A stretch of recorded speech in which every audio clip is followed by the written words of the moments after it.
The auction block reeked of tobacco and sweat. Elena Cross stood there with blood crusted under her nails and a brother who just sold her to the highest bidder. She didn't scream. Screaming was done. What she did was lock eyes with the one man who shouldn't have been there, the rancher everyone said had a heart like frozen ground. And she thought, this is how I die. But Cole Mercer didn't buy her for the reasons she feared. He bought her because he was tired of watching men like her brother win. One choice, one night.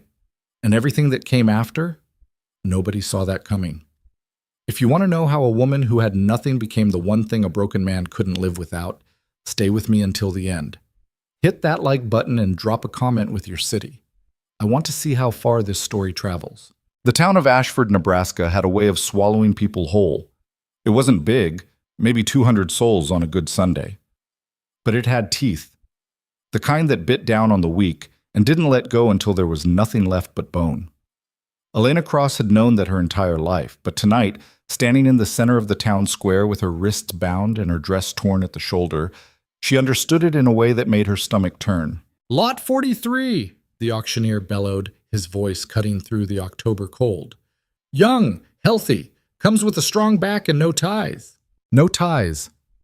That was the lie. Elena had ties. She'd had a mother once, a father who died trying to protect what little they owned, and a brother who'd taken one look at her bruised face tonight and decided she was worth more as merchandise than as kin. Nathaniel Cross stood 10 feet away, arms folded, watching her like she was livestock. He didn't even have the decency to look ashamed. "Do I hear $20? The auctioneer asked, scanning the crowd. Men leaned against storefronts, hats pulled low, mouths working over chewing tobacco. A few laughed, one spat near her feet. Elena kept her chin up, but her hands shook. She hated that they shook. "20, someone called from the back. She couldn't see his face. "25. That was closer. A man with a scarred lip and a reputation for cruelty. She'd heard the stories. Women who went to his ranch didn't come back the same. Some didn't come back at all. Her brother stepped forward. "She's got skills," he said loudly, like he was selling a horse. "Can cook, clean, work a field if she has to. Won't give you trouble." Elena's jaw tightened. "Won't give you trouble." As if he hadn't given her the black eye that was still swelling shut. As if he hadn't dragged her here by her hair after she'd tried to run. Again. 30, said the man with the scar. The crowd murmured. 30 was high for a woman with no family name and a face that looked like it had been used as a punching bag. But the murmur died quick when another voice cut through the night, low and deliberate. 50. Heads turned. Elena's breath caught. She knew that voice, had heard it once before when she'd been buying supplies at the general store and he'd been loading a wagon outside. Cole Mercer. The man who owned the biggest spread of land west of Ashford and kept to himself like company was a disease. He was 32, maybe 33, tall enough that he had to duck through most door frames, dark hair, darker eyes, and a scar that ran from his temple to his jaw. Rumor said he'd gotten it in a knife fight years back, though no one knew for sure because Cole Mercer didn't talk about himself. He didn't talk much at all. Now he stood at the edge of the square, one hand resting on the post of the livery stable, the other hanging loose at his side. He wasn't dressed fancy, just a worn coat, dusty boots, a hat that had seen better days. But the way he looked at the auctioneer, steady and unflinching, made it clear he wasn't here to play games. The scarred man turned, lips pulling back. "You got no business here, Mercer." $50, Cole repeated, ignoring him entirely. His gaze flicked to Elena for half a second, then back to the auctioneer. "That gonna be enough? Or do I need to keep going?" The auctioneer blinked, then recovered, grinning wide. $50. Do I hear 55? Silence. The scarred man stared at Cole like he was deciding whether to push it. Cole didn't move, just stood there, waiting. The scarred man spat again, then turned and walked off, muttering something under his breath. A few others shuffled back, suddenly interested in their boots. "Sold!" the auctioneer shouted, slamming his hand down on the podium. "Lot 43 to Cole Mercer for $50. Elena's knees almost buckled. She didn't know if she should feel relieved or terrified. Probably both. Cole Mercer had just bought her. Bought her, like she was a sack of grain or a broke-down mule. And now she had to go with him, wherever that led, and hope to God, or whatever was listening, that he wasn't worse than the alternative. Nathaniel stepped up, hand out, grinning like he'd just made the deal of a lifetime. "Pleasure doing business, Mercer." Cole walked past him without a word. Didn't even look at him. Just moved straight to Elena, pulled a knife from his belt, and cut the ropes around her wrists. She flinched, but he didn't touch her beyond that. He folded the knife, slid it back into his coat, then stepped aside and nodded toward a wagon parked near the edge of the square. "Get in." His voice wasn't kind, wasn't cruel either, just flat, like he was telling her the sky was dark or the ground was cold, a fact, nothing more.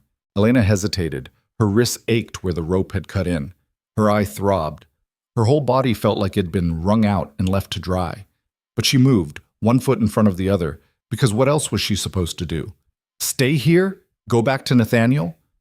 She climbed into the wagon and Cole followed, taking the reins without a word. Behind them, the crowd was already dispersing, moving on to the next piece of entertainment. Nathaniel stood there, $50 richer and one sister lighter, and he didn't even watch them leave. Gob. The ride out of town was silent. Cole didn't speak, and Elena didn't know what to say. She sat on the far side of the bench, hands folded in her lap, trying not to shake. The night air bit through her torn sleeve, but she didn't complain. Complaining had never gotten her anywhere. After about 20 minutes, Cole broke the silence. "You hungry?" Elena glanced at him, surprised. He wasn't looking at her, just kept his eyes on the road ahead, reins loose in his hands. She swallowed, her throat dry. I don't know." "That ain't an answer." "I haven't eaten since yesterday," she admitted quietly. He nodded once, like that was all he needed to hear. They rode another 10 minutes before he pulled the wagon off the main road and into a small clearing. There was a creek running through it, barely visible in the moonlight, and a few scattered trees. He set the brake, climbed down, and pulled a canvas sack from under the seat. "Come on." Elena followed, moving carefully. Her legs felt shaky, like they might give out any second. Cole walked to the edge of the creek, crouched down, and pulled out a hunk of bread wrapped in cloth, along with a small tin of dried meat. He handed both to her without ceremony. "Eat." She took them, hands trembling, and sat down on a flat rock near the water. The bread was hard, the meat salty, but it was the best thing she'd tasted in days. She ate slowly, trying not to seem desperate, but she was. She was so damn hungry. Cole stood a few feet away, arms crossed, staring out at the dark stretch of land beyond the trees. He didn't say anything, didn't ask her questions, didn't make her explain how she'd ended up on that auction block, or why her own brother had put her there. He just let her eat in peace, and that, more than anything, made her want to cry. But she didn't. She finished the food, wiped her mouth with the back of her hand, and stood up. "Thank you." Cole turned his head slightly, just enough that she could see his profile in the dim light. "Don't thank me yet." The Mercer Ranch sat about an hour west of Ashford, far enough that you couldn't see another soul for miles. It wasn't fancy, just a house, a barn, a few pens for livestock, but it was solid, built to last. Cole pulled the wagon up to the front of the house and set the brake again. "You'll stay in the house," he said, climbing down. "There's a room in the back. It's got a bed, a wash basin, door locks from the inside." Elena stared at him. "From the inside?"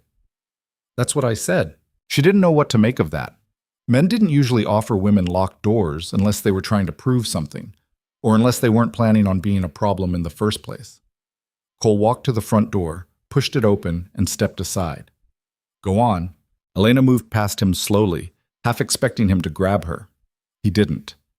She stepped into the house, and it smelled like wood smoke and coffee, faint and familiar. The main room was simple: table, chairs, a fireplace with a low fire crackling in the grate. Clean, but lived in. No clutter, no decoration, just what was needed, nothing more. "Back there." Cole pointed to a hallway off to the left. "Room's the last door." She nodded and walked down the hall, heart pounding. The door was plain, the room beyond it small but tidy. A bed with a quilt, a wash basin on a stand, a single window with curtains drawn. She turned the lock on the door, heard it click into place, and then, only then, did she let herself breathe. She sat on the edge of the bed and pressed her hands to her face. Her eye hurt, her ribs hurt, everything hurt, But she was alive. And for the first time in a long time, she wasn't sure what came next. Itish.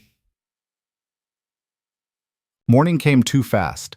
Elena woke to the sound of footsteps in the hall, heavy but unhurried, and for a moment she forgot where she was. Then it all came rushing back, the auction, the ride, the locked door. She sat up, wincing as her bruised ribs protested, and listened. A knock. Soft, but firm. "You awake?" Cole's voice. She hesitated, then stood and unlocked the door, opening it just a crack. He stood there, hat already on, coat buttoned. He looked like he'd been up for hours. "There's coffee on the stove," he said, "and bread if you want it. I've got work to do, so I won't be around much today. You need anything, just, stay put. Don't go wandering." Why? The question was out before she could stop it. He frowned slightly. Why what? Why are you doing this? He looked at her for a long moment, like he was deciding whether to answer. Finally, he shrugged. "Didn't sit right, watching you get passed around like that." "So you bought me instead?" "Yeah. And now what? I'm supposed to just live here? Work for you?" "That's up to you," he said evenly. "But you're not going back to Ashford. Not unless you want to." Elena stared at him, trying to read his face. But Cole Mercer didn't give much away. He just stood there, waiting, like he had all the time in the world. "I don't understand you," she said finally. "Don't have to." He turned and started down the hall. "Coffee's getting cold." Look. The days that followed were strange. Elena moved through the house like a ghost, half expecting Cole to show his true colors. But he didn't. He worked from dawn until dusk, tending to the cattle, fixing fences, hauling feed. He came in tired, ate whatever she'd made. She'd started cooking without being asked, mostly because it gave her something to do, and then disappeared into his own room without a word. He didn't touch her, didn't leer, didn't make demands. He barely looked at her most days. And that scared her more than anything else, because Elena had learned the hard way that when men were quiet, it usually meant something bad was coming. But weeks passed, and nothing came. Cole stayed distant, polite, even.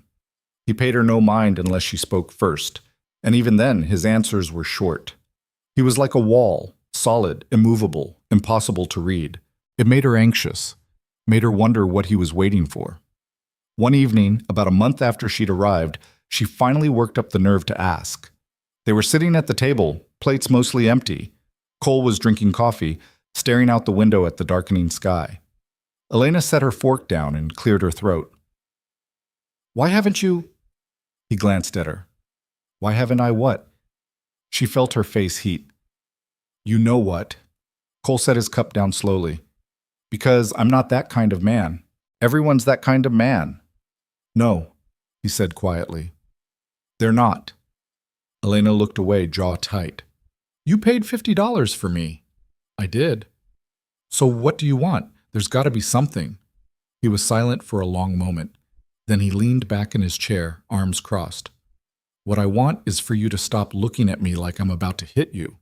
She flinched. He noticed. "That's what I thought," he muttered. "Look, I don't know what you've been through, don't need to know, but you're here now and you're safe. That's all there is to it. Nothing's ever that simple." "It is if you let it be." Elena shook her head, frustration bubbling up. "You don't get it. Men don't just help. They don't just decide to be decent without wanting something." Cole's jaw tightened, but his voice stayed calm. "Then maybe you've been around the wrong men." She laughed bitterly. "Yeah, maybe I have." He stood, picking up his plate. "You don't have to trust me, but I'm not going to hurt you, and I'm not going to let anyone else hurt you either. That's the deal." "What deal?" "I didn't agree to anything." "You're still here, aren't you?" Elena didn't have an answer for that. So she stayed quiet, and Cole walked to the sink and started washing his plate like the conversation had never happened. Winter came hard that year. Snow piled up fast, blocking the roads, turning the ranch into an island. Cole kept busy, chopping wood, feeding the animals, making sure the house stayed warm. Elena helped where she could, though he never asked. She mended clothes, kept the kitchen stocked, tried to be useful, tried to prove she wasn't just dead weight. But as the weeks passed, something shifted. She started to notice things about him, the way he always made sure there was extra firewood near the stove before he went out. The way he'd leave a cup of coffee for her in the morning, still warm, even though he'd been up for hours. Small things, quiet things. The kind of things that didn't demand attention but said everything anyway. And she started to feel something she hadn't felt in a long time. Safe. It terrified her, because safety meant letting your guard down, and letting your guard down meant someone could break you all over again. Elena had been broken enough for one lifetime, but Cole didn't push, didn't pry. He just existed, steady as the land itself. One night, she found herself standing in the doorway of the main room, watching him sit by the fire, reading some old book he'd pulled from a shelf. He looked up, surprised to see her there. Something wrong? She shook her head. No, She trailed off, unsure of what she wanted to say. Thank you. For everything. He studied her for a moment, then nodded. You're welcome. And that was it. No grand speech, no expectation, just acknowledgement. Elena went back to her room that night and lay in the dark, staring at the ceiling. For the first time in months, she didn't cry herself to sleep. But Elena was carrying a secret, one that grew heavier every day, every week, until it felt like a stone lodged in her chest. She was pregnant. She'd known for a while now, since before the auction, before Nathaniel had sold her, before everything fell apart. The father was a man she'd rather forget, someone who'd taken what he wanted and left her with the consequences. She hadn't told Nathaniel, hadn't told anyone, because what good would it do? And now she was here, living under Cole Mercer's roof, and every day she woke up wondering when he'd notice, when he'd figure it out, when he'd realize that she wasn't just a woman in need of shelter, she was damaged goods carrying a reminder of someone else's violence. She tried to hide it, wore loose dresses, kept herself busy, avoided standing too close when he was around. But time had a way of revealing things, and bodies didn't lie. It happened on a February afternoon. Snow was falling again, thick and fast, and Elena had been helping Cole stack firewood near the house. She'd bent down to pick up a log, and when she stood, the room spun. She stumbled, catching herself against the wall. Cole was at her side in an instant. You all right? I'm fine, she said quickly, but her voice sounded far away. He didn't buy it. When's the last time you ate? This morning. That's not enough. He frowned, then his eyes dropped, just for a second, to her midsection. And Elena saw the exact moment he understood. His face didn't change, didn't harden or twist with disgust. He just looked at her, then looked away, jaw working. Inside, he said quietly. Now. They sat at the table, Elena with her hands folded tight in her lap, Cole leaning back in his chair staring at the floor. How long? He asked. 4 months, maybe 5. He nodded slowly. And the father? Gone. Her voice was flat. He's not coming back. Good. She looked up, startled. Good? Yeah. Cole's eyes met hers, and there was something fierce in them now. Because if he showed up here, I'd put him in the ground. Elena's breath hitched. She'd expected anger at her, at the situation, but not this. Not protection. Should have told you, she said, voice breaking. I know I should have, but I didn't know what you'd do. I thought maybe you'd send you back? He shook his head. Where would I send you? To a brother who sold you? To a town that didn't give a damn? I don't know. Anywhere. She pressed her hands to her face, trying to hold herself together. I didn't think you'd want me here if you knew. Cole was quiet for a long time. Then he stood, walked to the window, and stared out at the snow. You're staying, he said finally. You and the baby, both of you. Elena lowered her hands slowly. What? You heard me. But why? It's not yours. It's not your responsibility. He turned, and the look on his face was harder than stone. It is now. She didn't know what to say. Didn't know how to process the fact that this man, this quiet, closed-off rancher who barely spoke more than 10 words a day, had just decided to stake his future on a woman and a child that weren't even his. I don't understand you, she whispered. You keep saying that. Because it's true. Cole walked back to the table and sat down across from her. I'm not a complicated man, Elena. I see something that needs fixing. I fix it. That's all this is. I'm not something that needs fixing. Didn't say you were. He leaned forward, elbows on his knees. But you need a place, and that kid's gonna need a roof. So here's the deal. You stay. You help out around here. And when the time comes, I'll make sure you and the baby have what you need. And in return? In return, you stop waiting for the other shoe to drop. Elena stared at him, heart pounding. She wanted to argue, wanted to tell him it couldn't be that simple. But the truth was, she was tired, tired of running, tired of fighting, tired of being afraid. So she nodded, just once. All right, Cole nodded back. And that was the end of it. Hardened. The weeks turned into months. Spring came slowly, breaking the grip of winter, and with it came change. Elena's body changed. She couldn't hide it anymore, and she stopped trying. Cole didn't comment, just made sure she had enough to eat, enough rest, enough of whatever she needed. But something else was changing too. The distance between them, the careful, unspoken space they'd both maintained, started to shrink. Not in a way that felt forced or uncomfortable, just natural, like water finding its level. They talked more, not about anything heavy, just small things. The weather, the cattle. Stories from her childhood, stories from his. She learned that he'd lost his parents young, that he'd built this ranch from scratch, that he'd spent most of his life alone because he preferred it that way. Until now? She asked one evening, half teasing. He glanced at her, the corner of his mouth twitching up. Maybe. And Elena felt something warm settle in her chest, something she hadn't felt in years. Hope. But hope was dangerous, because the past had a way of catching up, and secrets had a way of bleeding through the cracks. But the quiet couldn't last forever. Nothing good ever did. Not in Elena's experience. And by late April, she'd started to feel the weight of it, the waiting, the uncertainty, the creeping sense that something was going to crack. She was 6 months along now, her belly round and impossible to ignore. Cole had started bringing in supplies from town more often, stocking up on things she didn't ask for but needed anyway. Cloth for the baby. Extra blankets.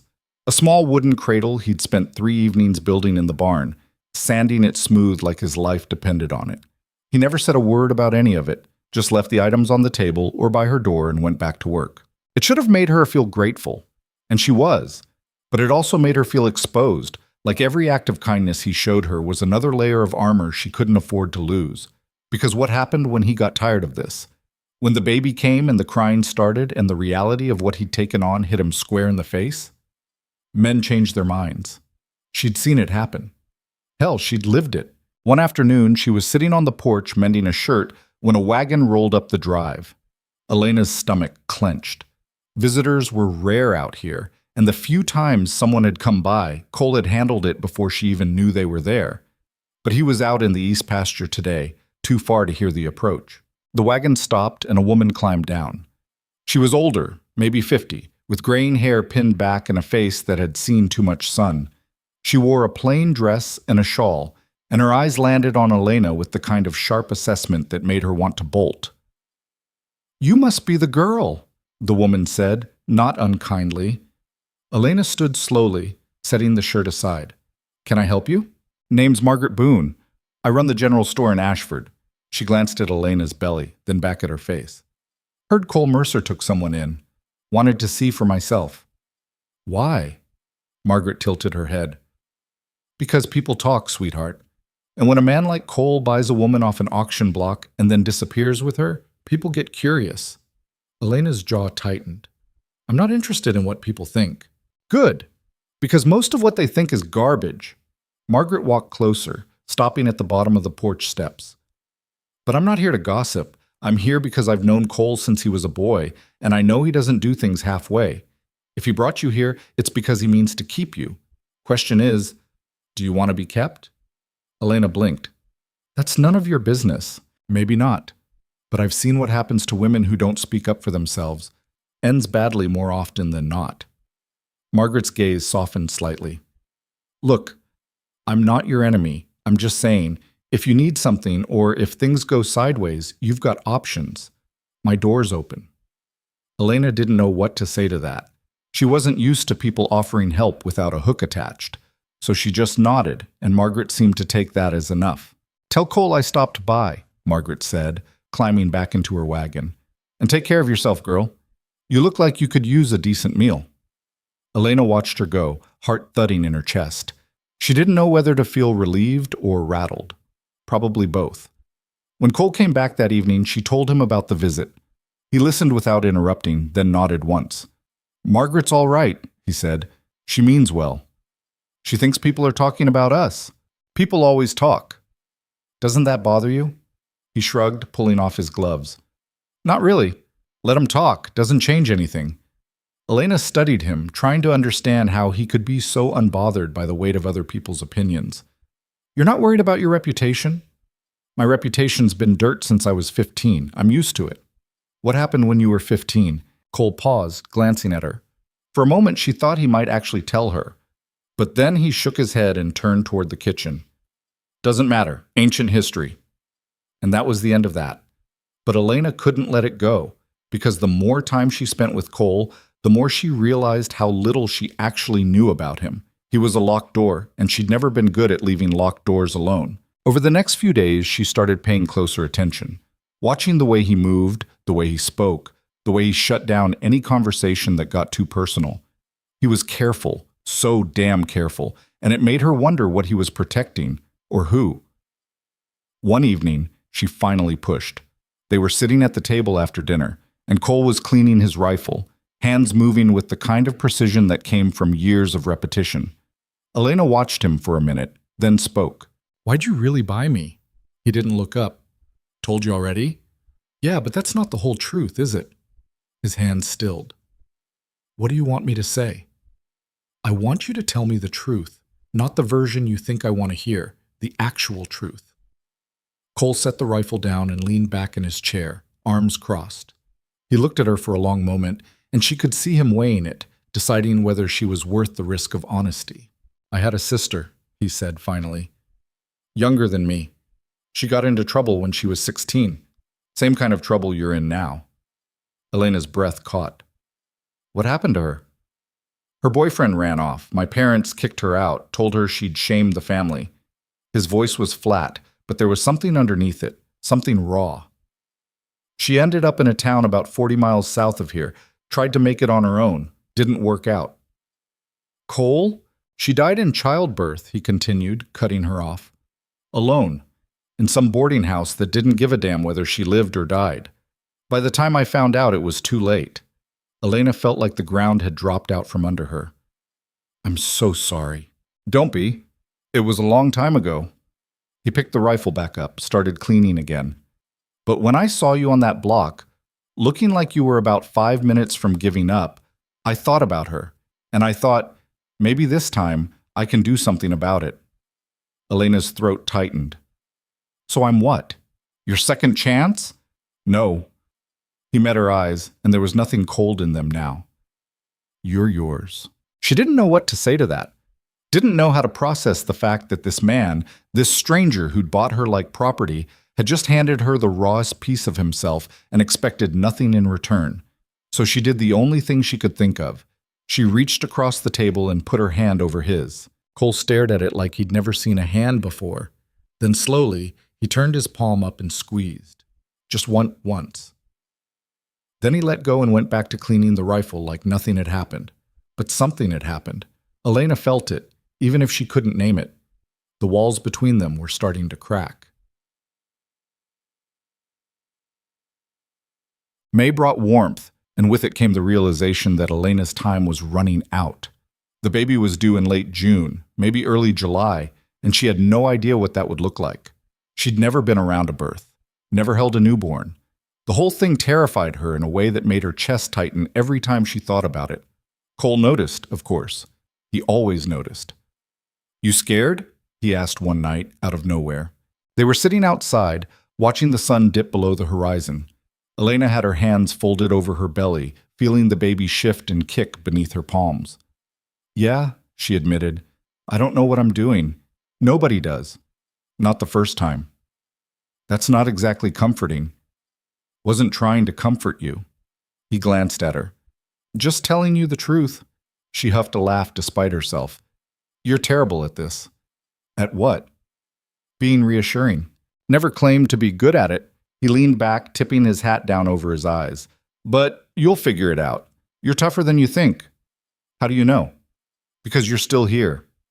Elena looked at him, at the way he sat there so still and certain, like the world couldn't touch him. And she thought, maybe he's right. Maybe I am tougher than I think. But that didn't stop the fear from creeping in at night, when the house was quiet and she was alone with her thoughts. She'd lie awake, staring at the ceiling, imagining all the ways this could go wrong. The baby could die. She could die. Cole could change his mind. The past could come roaring back and rip everything apart. She hated how much she'd started to care, hated how much she wanted this, whatever this was, to work, because wanting things had never ended well for her. It was mid-May when Nathaniel showed up. Elena was out back, hanging laundry on the line, when she heard the horse. She turned, and there he was, her brother, sitting tall in the saddle, looking every bit the smug bastard he'd always been. Her stomach dropped. Nathaniel. Her voice came out colder than she intended. Good. He swung down from the horse, grinning. Hey there, sister. Long time. Not long enough. His grin faltered, but he recovered quick. Come on now, don't be like that. I came all the way out here to check on you. Check on me? Elena's hands clenched into fists. You sold me. You dragged me to that auction and sold me like I was livestock. And now you want to check on me? Nathaniel held up his hands, all innocence. I did what I had to do. You were trouble, Elena. Always have been. I couldn't keep you around, not with the way things were. The way things were? Her voice was rising now, anger bubbling up hot and fast. You mean the way you drank away every cent we had? The way you brought those men around who… She stopped, choking on the words. Nathaniel's face darkened. Watch it. Or what? You'll sell me again? I'm here to make things right, he said, voice dropping. I heard you're with Cole Mercer now. Heard he's been treating you decent. That's good. Real good. But see, the thing is, I'm your family, your blood, and I think maybe it's time you came home. Elena stared at him. You think I'm going anywhere with you? I think you don't got much of a choice. He stepped closer, and she backed up instinctively. You're my sister. That means you're my responsibility. And if Mercer's got a problem with that, well, I got a problem with that. Both of them turned. Cole was standing by the corner of the house, rifle in hand, expression carved from stone. Elena's heart leapt into her throat. Nathaniel straightened, but he didn't back down. This is family business, Mercer. Doesn't concern you. She's on my land, Cole said evenly. That makes it my business. You bought her fair and square, I'll give you that. But blood's blood. And I'm here to take her back. She's not going anywhere. Nathaniel's jaw tightened. You don't get to decide that. Yeah, Cole said, taking a step forward. I do. For a moment, Elena thought Nathaniel might actually try something. His hand twitched toward his belt, where she knew he kept a knife. But then he looked at Cole, really looked at him, and whatever he saw there made him think twice. This ain't over, Nathaniel muttered. He turned back to Elena, eyes hard. You remember where you came from, sister. You remember who you are. Then he climbed back on his horse and rode off, leaving a cloud of dust in his wake. Elena stood there shaking. Cole walked over, set the rifle down, and looked at her. You all right? She nodded, even though she wasn't. He's not going to let this go. I know. He'll come back. I know. Cole's voice was steady, but there was an edge to it now. And if he does, I'll handle it. Cole, I mean it, Elena. He looked at her, and there was something fierce in his eyes. He's not taking you. Not now. Not ever. She wanted to believe him, wanted to trust that he could keep that promise. But promises were fragile things, and the world had a way of breaking them. Still, she nodded, because what else could she do? The days after Nathaniel's visit were tense. Elena found herself looking over her shoulder, jumping at every sound. Cole stayed closer to the house, rifle always within reach. He didn't say much, but she could feel the shift in him, the way he watched the horizon like he was expecting trouble. And trouble came, just not the way she expected. It was early June, a hot afternoon, and Elena was inside kneading dough when she heard voices outside. Male voices. More than one. She froze, heart hammering, and moved to the window. 3 men stood in the yard, talking to Cole. She didn't recognize 2 of them, but the third, she knew him. Garrett Hayes, a friend of Nathaniel's, mean drunk, worse sober. She couldn't hear what they were saying, but she didn't need to. The way they stood, the way Garrett kept pointing at the house, it was clear what they wanted. Elena backed away from the window, mind racing. She needed to think, needed to figure out what to do. But before she could move, the door opened and Cole stepped inside. His face was set, jaw tight. "Pack a bag," he said. "What?" "Pack a bag. Light. Just what you need." "Cole, what's going on?" "They're saying Nathaniel's filed a claim. Says you're still under his guardianship, and I'm holding you against your will." Elena's blood ran cold. "That's insane." "Doesn't matter. They got a writ from some judge in Ashford. Says they can take you back." "No." Her voice came out sharp, panicked. "No, I'm not going back there." "You're not." Cole grabbed a satchel from the corner and started shoving things into it. "But we can't fight this here. Not 3-on-1 with the law on their side. So what do we do?" He looked at her, and for the first time since she'd met him, she saw something like fear in his eyes. "We run." They left within the hour. Cole saddled 2 horses, packed light, and told Elena to stay close. She didn't argue. The 3 men were still in the yard, waiting, and Garrett kept looking at the house like he could see through the walls. Cole led her out the back, through the barn, and into the trees beyond the property line. They rode hard and fast, pushing the horses until Elena thought her spine might snap. She held on, teeth gritted, one hand on the reins and the other pressed to her belly. By the time they stopped, the sun was setting and they were miles from the ranch. Cole dismounted, helped her down, and started setting up a rough camp. No fire, no light, just darkness and the sound of their breathing. "Where are we going?" Elena asked, voice hoarse. "North," Cole said. "There's a town about 2 days from here, smaller than Ashford, quieter. We can lay low there until I figure this out." "And then what?" "And then I deal with your brother." Elena wrapped her arms around herself, trying to hold the pieces together. "This is my fault." "No, it's not. If I hadn't—" "Stop." Cole's voice was firm. "This is on him, not you. You hear me?" She nodded, but she didn't believe it. Because the truth was, everything in her life had been her fault, one way or another. She'd been born into the wrong family, trusted the wrong people, made the wrong choices. And now Cole was paying for it. She hated that. Hated how much she dragged him into this mess. But when she looked at him, at the way he stood there, solid and unshaken, she realized something. He wasn't running because he had to. He was running because he wanted to, because he'd chosen her, and that choice meant something. Moshikik. They reached the town, Coldwater it was called, 2 days later, exhausted and filthy. It wasn't much. A few buildings, a saloon, a boarding house, but it was far enough from Ashford that no one would think to look for them here. Cole rented a room at the boarding house, paid for a week up front, and told the landlady they were passing through. She didn't ask questions, just handed him the key and went back to her knitting.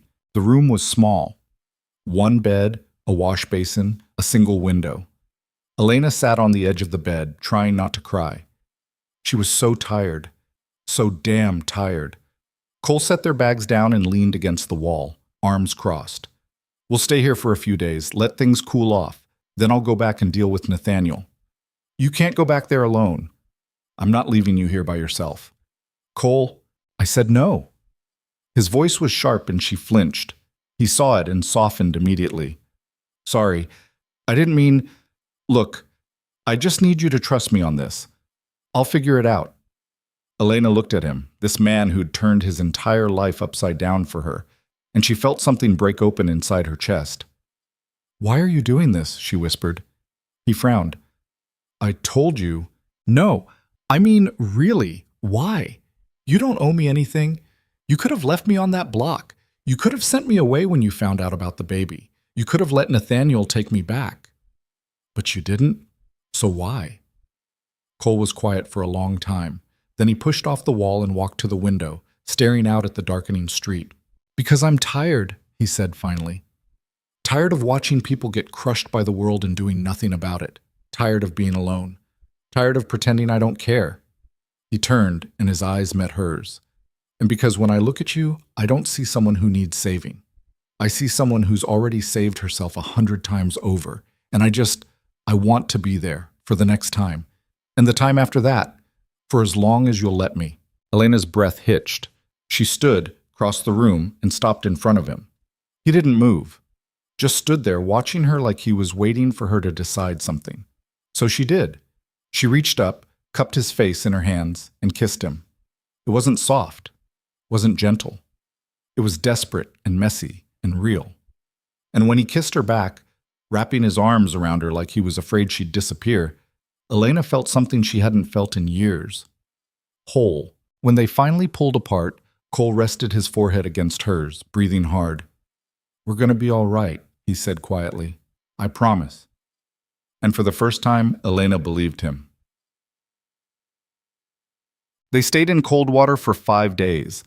During that time, Cole made a plan.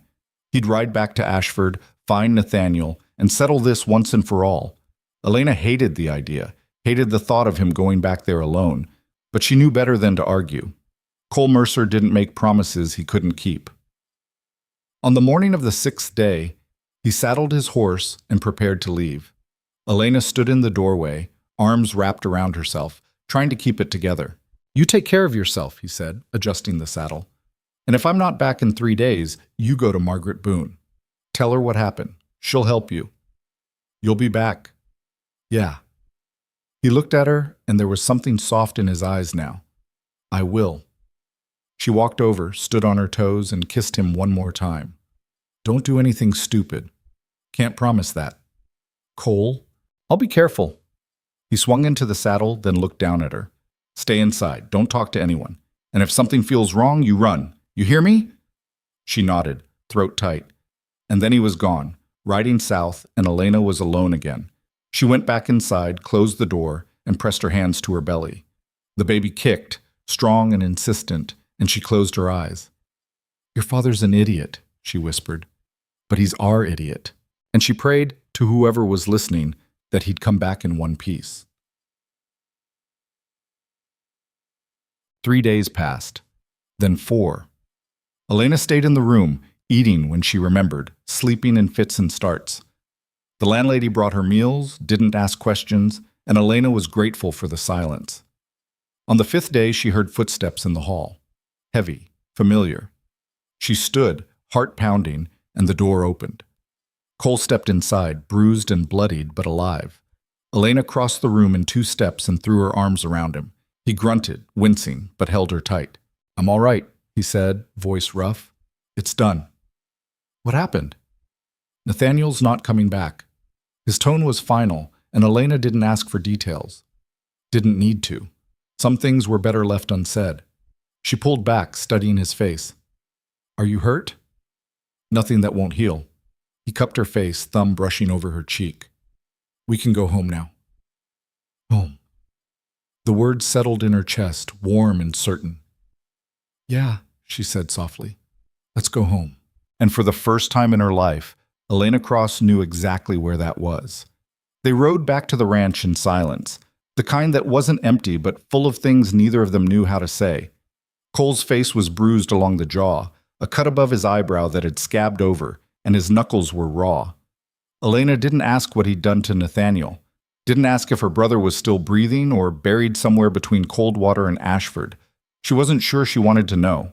What mattered was this: Cole had gone back. He'd kept his word. And now they were heading home. Home. The word still felt strange in her mouth, like something borrowed that she hadn't earned yet. But when the ranch came into view, small and weathered and standing exactly where they'd left it, something in her chest loosened. It looked the same. The house, the barn, the fence line stretching out toward the horizon. Nothing had burned. Nothing had been taken. It was still theirs. Cole dismounted first, then helped her down. She was slower now, her belly heavy and low, the baby pressing against her ribs in a way that made it hard to breathe sometimes. He kept his hand on her elbow until she was steady, then turned toward the house. I'll check inside, he said. Make sure no one's been here. Elena nodded and waited by the horses, one hand resting on her stomach. The baby kicked and she winced. It had been doing that more often lately, sharp, insistent jabs that reminded her time was running out. She was due any day now, maybe a week at most, and the thought of it made her stomach twist. Cole came back a few minutes later. It's clear. They unloaded the horses and brought their things inside. The house smelled like dust and stillness, the kind that settles when a place has been left alone too long.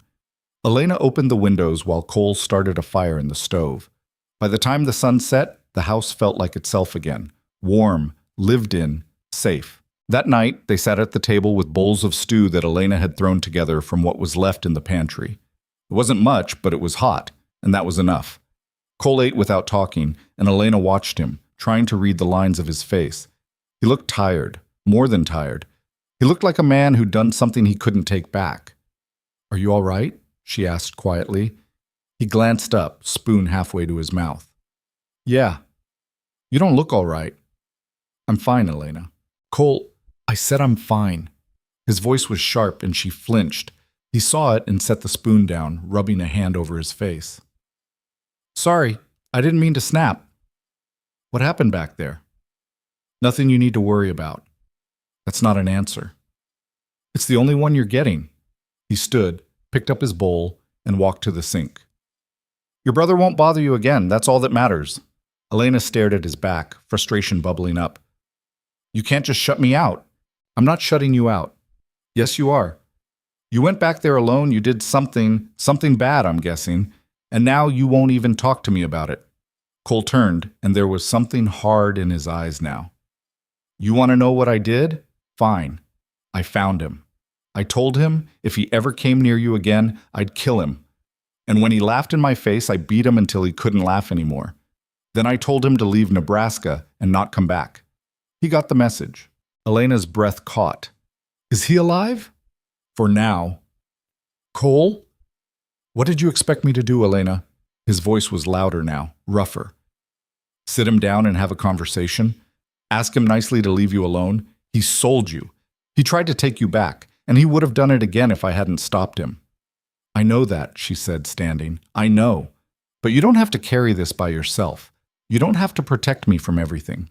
"Yes, I do." He took a step closer, and his voice dropped. "Because if I don't, who will? You think the law's going to help? You think anyone in that town gives a damn what happens to you? They don't. The only thing standing between you and men like your brother is me. So yeah, I'm going to carry it, and you're going to let me." Elena stared at him, heart pounding. She wanted to argue, wanted to tell him he was wrong, that she could take care of herself. But the truth was, she was tired. Tired of fighting, tired of being afraid. And maybe, just maybe, it was okay to let someone else shoulder the weight for a while. So she nodded, just once. Cole's shoulders sagged, and he turned back to the sink. "Get some rest. You look like you need it." She wanted to say something else, wanted to bridge the gap that had opened between them, but she didn't know how. So she left him there and went to her room, closing the door softly behind her. That night she lay in bed and listened to the sound of him moving through the house, boots on the floorboards, the creak of a chair, the low scrape of something being dragged across the room. He was restless. She could feel it through the walls, and she wondered, not for the first time, what it cost him to be the kind of man who kept his promises. Barmaid. The next week passed in a blur. Cole threw himself into work, fixing the fence, tending the cattle, chopping wood like his life depended on it. Elena tried to keep up, but her body had other ideas. She was slow now, heavy, her back aching constantly. The baby had dropped, pressing low, and every step felt like walking through mud. Margaret Boone showed up on the third day, wagon loaded with supplies. She climbed down, took one look at Elena, and shook her head. "You should be in bed," Margaret said. "I'm fine." "You're about to pop is what you are." Margaret grabbed a crate from the wagon and headed toward the house. "Where's Cole?" "Out back."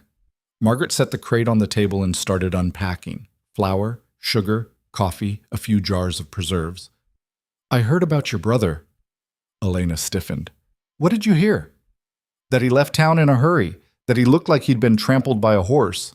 Margaret glanced at her. "Cole do that?" Elena hesitated, then nodded. Good, Margaret said simply. Man like that deserved worse. Elena didn't know what to say to that. She just watched as Margaret finished unpacking, then pulled out a small bundle wrapped in cloth. What's that? Baby clothes, Margaret said, handing it to her. Made them myself. Figured you could use them. Elena unwrapped the bundle slowly. Inside were tiny shirts, soft blankets, a knitted cap. Her throat tightened. You didn't have to do this. I know, but I wanted to. Margaret's expression softened. You're going to be all right, sweetheart. You and that baby both. Cole's a good man. He'll take care of you. I know he will. Elena folded the clothes carefully, pressing them to her chest. I don't know how to do this. The baby, I don't know what I'm doing. None of us do. Not at first. Margaret reached out and squeezed her hand. But you'll figure it out.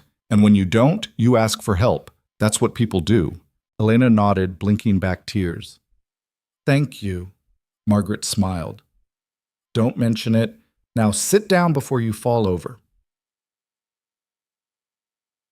4 days later, the pain started. It was early morning, the sun just starting to creep over the horizon, and Elena woke with a gasp. Her back ached, worse than usual, and there was a sharp, twisting pressure low in her belly. She sat up, breathing hard, and tried to figure out if this was it or just another false alarm. She'd had a few of those over the past week, tightening that came and went, leaving her shaken but not in labor. But this felt different. This felt like something breaking open. She stood, gripping the edge of the bed, and another wave hit her. Stronger this time. She doubled over, teeth clenched, and waited for it to pass. When it did, she straightened and walked, slowly, carefully, to Cole's room. She knocked once, then pushed the door open. He was already awake, sitting on the edge of the bed, pulling on his boots. He looked up, saw her face, and was on his feet in an instant. How long? He asked. I don't know, maybe an hour. Can you walk? I think so. Good. Get back in bed. I'm getting Margaret. Elena wanted to argue, wanted to tell him she wasn't sure this was real labor, but another contraction hit and she couldn't speak. She just nodded and made her way back to her room, gripping the walls for support. By the time Cole came back, Margaret in tow, moving faster than Elena had ever seen her move, the pains were coming every few minutes, sharp and relentless. Margaret took one look at her and started barking orders. Cole, get water boiling, clean towels, and then get out of the way. He didn't argue, just did what she said and then hovered near the door, looking like he wanted to do something but didn't know what. Margaret sat on the edge of the bed, checking Elena over with the kind of efficiency that came from years of helping women through this. You're doing fine, she said, voice calm. It's going to hurt like hell, but you're strong. You'll get through it. How long? Elena gasped between contractions. Hard to say. Could be hours. Could be longer. First babies take their time. Elena wanted to scream. Hours. She didn't know if she could do hours, but she didn't have a choice. The baby was coming whether she was ready or not. The pain got worse. It came in waves that felt like her body was being torn apart from the inside. She gripped the blanket, teeth clenched, trying not to cry out. But eventually, she couldn't hold it in anymore. She screamed, and the sound ripped through the house. Cole was at the door in an instant. What's wrong? She's fine, Margaret said firmly. This is normal. Now get out of here before you make it worse. He didn't leave. Just stood there, jaw tight, looking like he was about to fall apart. Elena saw him through the haze of pain and reached out a hand. Cole. He crossed the room and took her hand, squeezing tight. I'm here. Don't leave. I won't. Margaret sighed but didn't argue. All right. But if you're staying, you're helping. Get behind her, support her back. Cole did as he was told, climbing onto the bed and bracing Elena against his chest. She leaned into him, feeling his heartbeat against her back, steady and strong. It helped. Not much, but enough. The hours blurred together, pain and pressure in Margaret's voice cutting through the fog, telling her to breathe, to push, to hold on just a little longer. Elena didn't think she could, didn't think her body had anything left to give, but every time she wanted to quit, she felt Cole's arms around her, heard him whispering in her ear, You're doing it. You're almost there, just a little more. And somehow, she kept going. Finally, after what felt like forever, Margaret's voice changed. One more push, Elena. Come on, one more. Elena bore down, every muscle in her body screaming, and then there was a sharp tearing pain followed by a release so sudden it left her gasping, and then crying, high-pitched and furious and alive. Margaret lifted the baby, a tiny red-faced thing covered in blood and vernix, and wrapped it quickly in a towel. "It's a boy," she said, grinning, "and he's got a set of lungs on him." Elena started crying, relief and exhaustion and something else, something huge and terrifying and wonderful, crashing over her all at once. Margaret placed the baby in her arms, and Elena looked down at him. He was so small, so impossibly small, but he was real. He was here. Cole leaned over her shoulder, staring at the baby like he'd never seen anything like it. He's perfect," Elena whispered. "Yeah." Cole's voice was rough, and when she glanced up at him, she saw tears in his eyes. He didn't bother wiping them away. Margaret finished cleaning up, checking Elena over one more time to make sure everything was all right. "You did good," she said. "Real good. Now rest. Both of you." But Elena couldn't rest. She just kept staring at the baby, at his tiny fingers curled into fists, at the way his eyes scrunched shut when he cried. She'd made this. Her body had made this. And now he was hers. Theirs. She looked up at Cole. "What do we name him?" Cole was quiet for a moment, then he reached out and brushed a finger over the baby's head. "Samuel," he said softly, "after my father." Elena tested the name in her mouth. "Samuel. Sam for short." She smiled, exhausted and aching and happier than she'd been in years. "Sam. I like it." Cole kissed the top of her head, and for the first time since she'd met him, she felt him relax. Really relax, like something in him had finally settled. "Welcome home, Sam," he murmured. And Elena closed her eyes, holding her son close, and let herself believe, just for a moment, that maybe everything was going to be okay. Balmig. The first few days with Sam were chaos.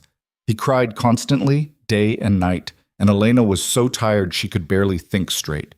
Margaret stayed for the first 2 days, showing her how to nurse, how to swaddle, how to soothe a screaming infant who seemed determined to make his presence known. By the time Margaret left, Elena felt like she'd been run over by a wagon. But Cole was there. He didn't sleep much. She wasn't sure he slept at all those first few nights. He'd take Sam when Elena couldn't keep her eyes open anymore, walking him around the house, murmuring things she couldn't hear. And somehow, impossibly, the baby would quiet down. "How do you do that?" she asked one night, watching him pace with Sam tucked against his chest. "Do what?" "Get him to stop crying." Cole shrugged. "I don't know. Just talk to him, I guess. Tell him stories." "What kind of stories?" "Boring ones. About cattle and fences and how much work needs done around here." He glanced down at Sam, who was finally asleep. "Seems to work." Elena smiled despite herself. "You're good at this." "I'm faking it." "No, you're not." He looked at her then, and there was something soft in his expression. "Maybe." Over the next few weeks, they fell into a rhythm. It wasn't smooth, nothing with a newborn ever was. But they figured it out. Elena learned to sleep in short bursts, to nurse while half awake, to tell the difference between Sam's hungry cry and his tired cry. Cole learned to change diapers without flinching, to heat bottles when Elena was too exhausted to nurse, to sing off-key lullabies that somehow worked. And slowly, the house that had been so quiet for so long filled with sound. Baby cries and soft laughter, and the shuffle of footsteps in the middle of the night. It wasn't peaceful, but it was full. And Elena realized she didn't mind the noise. In fact, she liked it. But there were hard days too. Days when Sam wouldn't stop crying, no matter what they did. Days when Elena's body ached and her mind felt like it was drowning. Days when Cole's patience wore thin and he'd snap at her, then apologize immediately, running a hand through his hair like he hated himself. One afternoon, about 3 weeks after Sam was born, Elena found herself sitting on the floor of the nursery crying while the baby screamed in the cradle. She didn't know why she was crying. She just was. Everything felt too big, too overwhelming, and she couldn't make it stop. Cole found her there. He didn't say anything, just sat down next to her, picked up Sam, and held him until the crying stopped. Then he put the baby back in the cradle and wrapped an arm around Elena's shoulders. You're doing fine, he said quietly. I don't feel fine. I know, but you are.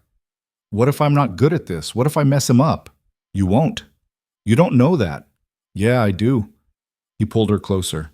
Because you care. That's half the battle right there. Elena leaned into him, exhausted. I'm so tired.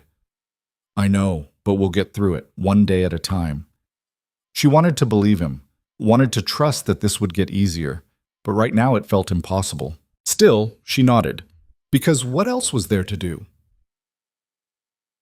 Summer stretched on, hot and relentless. The days blurred together, feeding, changing, soothing, sleeping when they could. But somewhere in the middle of all that chaos, something shifted. Sam started sleeping longer at night. Elena started feeling more like herself. And Cole started smiling more. It was small at first, just a twitch of his lips when Sam grabbed his finger, a quiet laugh when the baby spit up all over his shirt. But it grew. And Elena realized she'd never seen him like this, open, unguarded, happy. One evening, she found him sitting on the porch with Sam asleep on his chest. The sun was setting, painting the sky in shades of orange and pink, and Cole was just sitting there, one hand resting on the baby's back, staring out at the land. Elena stepped outside and sat down next to him. You look content. He glanced at her, then back at the horizon. I am. You didn't think you would be, did you? No. He was quiet for a moment. I thought I'd screw this up. Thought I'd be the kind of father who didn't know what the hell he was doing and ended up making it worse. You're not. I'm trying not to be. He looked down at Sam and his expression softened. He's a good kid. He's 3 weeks old. He doesn't know how to be anything else. Still, Cole's thumb brushed over Sam's tiny hand. I want him to have a better life than I did. Better than you did. I want him to know he's wanted. Elena's throat tightened. He knows. Good. Cole leaned back and Elena rested her head on his shoulder. They sat there in silence, the three of them, and for the first time in a long time, Elena felt something she'd almost forgotten. Peace. But peace never lasted long, not in Elena's life. And the reminder came in the form of a letter. It arrived on a Tuesday, delivered by a rider passing through. Cole brought it inside, frowning at the unfamiliar handwriting, and handed it to Elena. It's for you. She stared at the envelope, heart sinking. She didn't recognize the handwriting either, but something about it made her stomach twist. She opened it slowly, unfolding the single sheet of paper inside. The words were short, blunt. Nathaniel's dead. Thought you should know. Don't come back to Ashford. You're not welcome here. It was unsigned. Elena's hand shook.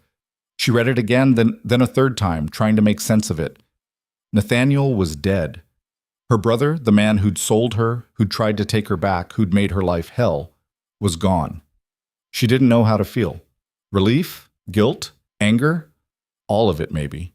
Or none of it. Cole was watching her. What is it? She handed him the letter without a word. He read it, jaw tightening, then set it down on the table.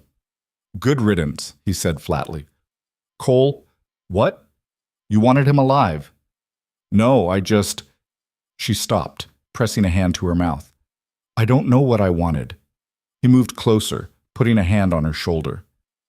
He made his choices, Elena. This is on him, not you. But what if... No what ifs. He's gone, and you're still here. That's all that matters. Elena nodded, but the guilt didn't go away.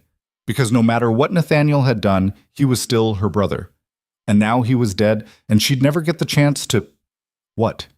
Forgive him? Understand him? She didn't know.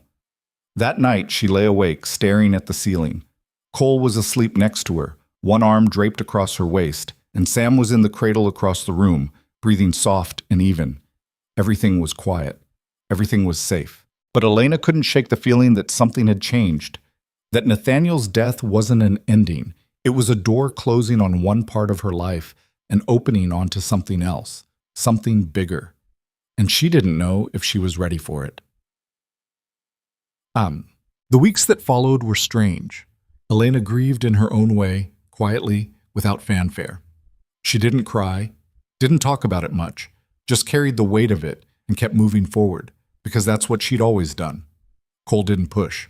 He just stayed close, a steady presence, and let her work through it at her own pace. Sam, oblivious to everything, kept growing. He started smiling at 6 weeks, a gummy, toothless grin that made Elena's heart ache in the best way. He started reaching for things, grabbing at her hair, at Cole's shirt, at anything within range. And he laughed, a bright hiccuping sound that filled the house and made everything else fade away. Elena found herself falling in love with him all over again every single day. This tiny person who hadn't asked to be born into this mess but was here anyway, thriving despite it all. And Cole was a father in every sense of the word. He never once treated Sam like he wasn't his, never hesitated, never pulled back. He was all in, completely, and it showed. One night, Elena woke to find Cole's side of the bed empty. She got up, padding quietly to the nursery, and found him sitting in the rocking chair with Sam cradled in his arms. He was talking to the baby, voice low and soft. "Your mama's strong, you know that? Stronger than anyone I've ever met. She's been through hell, but she's still here, still fighting. And you—" He paused, brushing a hand over Sam's head. "You're going to grow up knowing you're loved, knowing you matter. I'm going to make damn sure of it." Elena's eyes burned. She stepped into the room, and Cole looked up, startled. "Didn't mean to wake you," he said. "You didn't?" She crossed the room and sat on the arm of the chair. "What are you doing up?" "Couldn't sleep." He glanced down at Sam. "Figured I'd keep him company." Elena reached out and ran her fingers through Cole's hair. "You're a good man, Cole Mercer." He looked at her, and there was something raw in his eyes. "I'm trying to be." "You are." She leaned down and kissed him, soft and slow. "Don't ever doubt that." When she pulled back, Cole's hand came up to cup her face. "I love you," he said quietly. "Both of you." It was the first time he'd said it, the first time he'd put words to what had been building between them for months. Elena's breath caught. "I love you too." And she meant it, with everything she had. They got married in October when the air turned crisp and the leaves started to fall. It wasn't a big ceremony, just the two of them, Sam and Margaret Boone standing as witness in front of a traveling preacher who came through once a month. Elena wore a simple dress that Margaret had helped her sew, nothing fancy, just clean and white and hers. Cole wore his best shirt, the one without any patches, and he looked nervous in a way she'd never seen him before. The preacher asked if they took each other, and they both said yes. Cole's voice was steady. Elena's shook a little, but she got the words out. And then it was done. They were married, husband and wife, a family in every sense that mattered. Margaret cried, which surprised everyone, including herself. "I'm just happy for you both," she said, dabbing at her eyes with a handkerchief. "It's about damn time." They had a small meal afterward, nothing elaborate, just bread and stew and a pie Margaret had brought. Sam sat in Elena's lap, grabbing at her fork every time she tried to take a bite, and Cole kept glancing over at her like he couldn't quite believe this was real. When Margaret finally left, taking the dishes and the leftover pie with her, Elena and Cole stood on the porch watching the wagon disappear down the road. Sam was asleep against Cole's shoulder, one tiny fist curled in his father's shirt. "So," Elena said quietly, "we're married." "Yeah." Cole looked down at her, and there was something soft in his eyes. "How's it feel?" "Different. Good different." She leaned into him, careful not to wake the baby. "Scary, too." "Why scary?" "Because now I have something to lose." She looked up at him.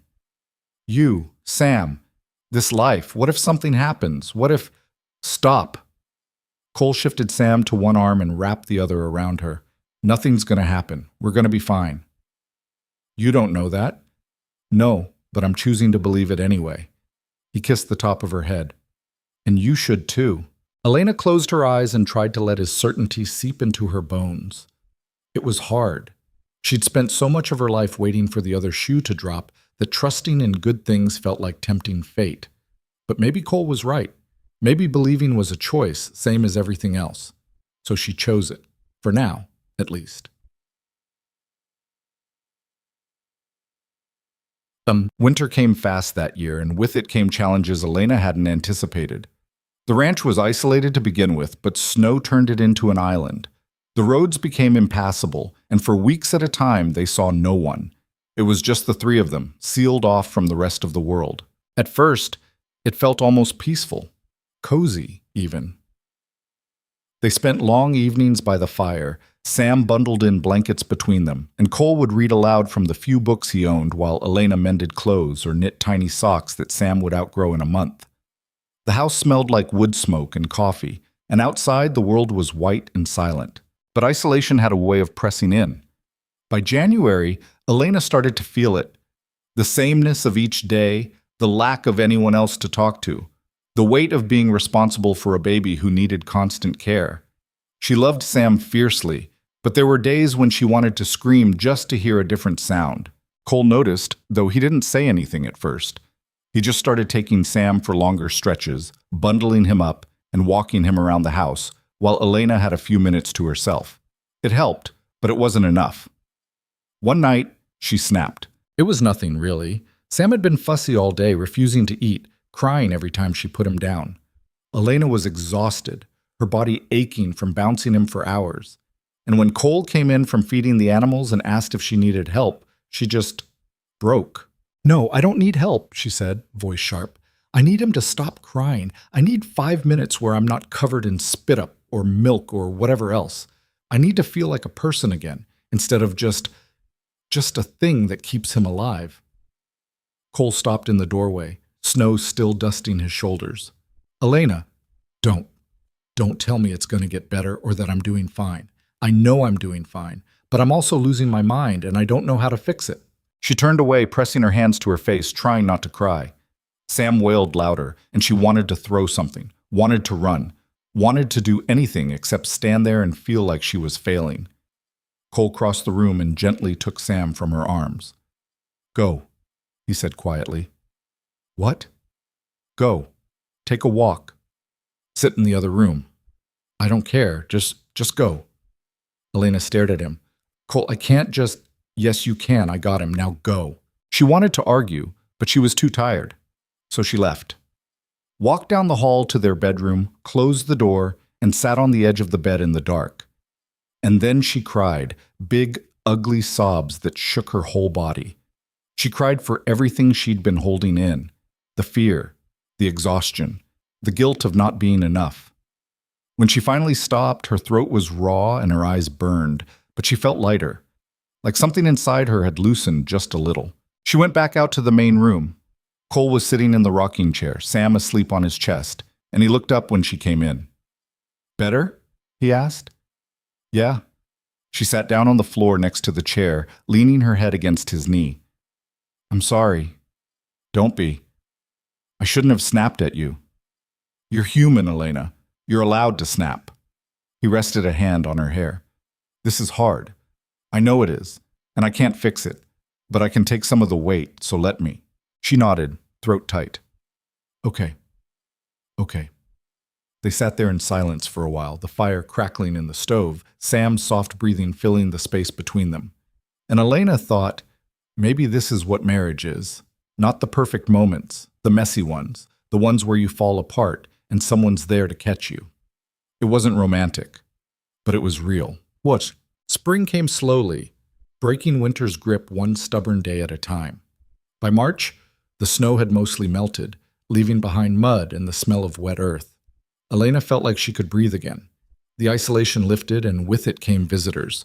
Margaret, a few neighbors Cole knew from town, even the preacher stopping by to check on them. Sam was 6 months old now, sitting up on his own, babbling nonsense that Elena swore sounded like words. He had Cole's dark hair and her eyes, and he smiled at everything. The dog they'd gotten in February, the chickens pecking around the yard, even the wind when it blew through the open windows. Elena had started to feel more like herself. The fog of exhaustion had lifted enough that she could think straight, could see beyond just getting through the day. And with that clarity came something else. Restlessness. She loved the ranch, loved Cole and Sam and the life they were building, but there was a part of her that wanted more, wanted to do something beyond cooking and cleaning and tending to a baby. She didn't know what exactly, just something. One afternoon, she brought it up to Cole while they were working in the garden. He was turning soil, and she was planting seeds, Sam propped up in a basket nearby, watching them with wide eyes. "I've been thinking," she said, pressing a seed into the dirt. "About what?" "About doing something, starting something." Cole glanced at her. "Like what?" "I don't know, maybe teaching or sewing, something that's mine." She paused, wiping dirt from her hands. "Does that sound selfish?" "No." He kept working, his voice even. "Sounds smart. You don't think it's too much, with Sam and everything?" "We'll figure it out." He looked at her then, and there was something steady in his gaze. "You don't have to give up who you are just because you're a mother now. You can be both." Elena felt something loosen in her chest. "You really think so?" "I know so." She smiled, and for the first time in months, she felt like herself again. Not just Cole's wife or Sam's mother. Elena. The woman who'd survived an auction block and a brutal brother and a world that tried to break her. The woman who was still standing. By May, she'd started sewing for a few families in the area. Simple things at first, mending and alterations. Word spread, and soon she had more work than she could handle. She set up a corner of the house as her workspace, and on the days when Sam napped, she'd sit there with her needle and thread, creating something with her own two hands. It felt good, like reclaiming a part of herself she'd thought was lost. Cole supported her without question. He took Sam when she needed to work, handled the ranch chores, never once complained about the extra weight he was carrying. And at night, when they'd both collapse into bed, exhausted and sore, he'd pull her close and whisper, "I'm proud of you." And Elena would believe him. Poeti. I'm boss. But life had a way of throwing curveballs. And in July, another one came. Elena had been feeling off for a few weeks. Tired, nauseous, her body aching in ways it hadn't since Sam was born. At first, she chalked it up to working too hard, not sleeping enough. But when she missed her cycle, she knew. She was pregnant again. She sat on the edge of the bed, staring at nothing, trying to figure out how she felt about it. Sam was barely a year old. They were still figuring out how to be parents to one kid, and now there was going to be another. It felt overwhelming, terrifying even. But underneath that fear was something else, a flicker of excitement, maybe even hope. She told Cole that night after Sam was asleep. They were sitting at the table and she just blurted it out. "I'm pregnant." Cole's head snapped up. "What?" "I'm pregnant. Again." He stared at her for a long moment and she couldn't read his face. Then he stood, walked around the table, and pulled her into his arms. "You all right?" he asked, voice muffled against her hair. "I think so. Are you?" He pulled back and there was a smile tugging at his lips. "Yeah, I'm good." "Really? Really?" He cupped her face in his hands. "We'll figure it out, same as we did with Sam." Elena wanted to believe him, and mostly she did. But there was still a part of her that was scared. Scared of going through labor again. Scared of having two kids to take care of. Scared of losing herself in the chaos of it all. But she didn't say any of that, just nodded and let Cole hold her. Nods. The pregnancy was harder than the first. Elena was exhausted all the time, chasing after a toddler while her body grew and stretched and ached. Sam didn't understand why his mother couldn't pick him up as easily anymore, why she moved slower, why she said no more often. He threw tantrums, small ones at first, then bigger, louder ones that left Elena in tears. Cole did what he could, but he couldn't be everywhere at once. The ranch demanded his attention, and there were days when Elena felt like she was drowning, trying to keep her head above water, while everything else pulled her under. Margaret came by more often, helping where she could, watching Sam so Elena could rest. But even Margaret couldn't be there all the time. One particularly bad day in September, Elena found herself sitting on the kitchen floor, Sam screaming in the next room, her body too heavy and tired to move. She pressed her hands to her belly, feeling the baby kick, and whispered, "I don't know if I can do this." But she did, because she didn't have a choice.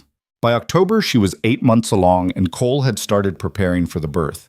He'd fixed up a room, stocked supplies, made sure Margaret knew to come as soon as Elena went into labor. He was calm, methodical, like he'd done this 100 times before. Elena, on the other hand, was a mess. She couldn't sleep, couldn't eat much, just moved through each day in a haze, counting down the days until it was over. And then, on a cold November morning, the pain started. Se trate. This birth was faster than the first, more intense. Elena barely had time to register what was happening before Margaret was there, barking orders, and Cole was behind her, holding her steady. She pushed, screaming, feeling like her body was being torn in half. And then, suddenly, it was over. Another baby. Another boy. Margaret cleaned him quickly and placed him in Elena's arms.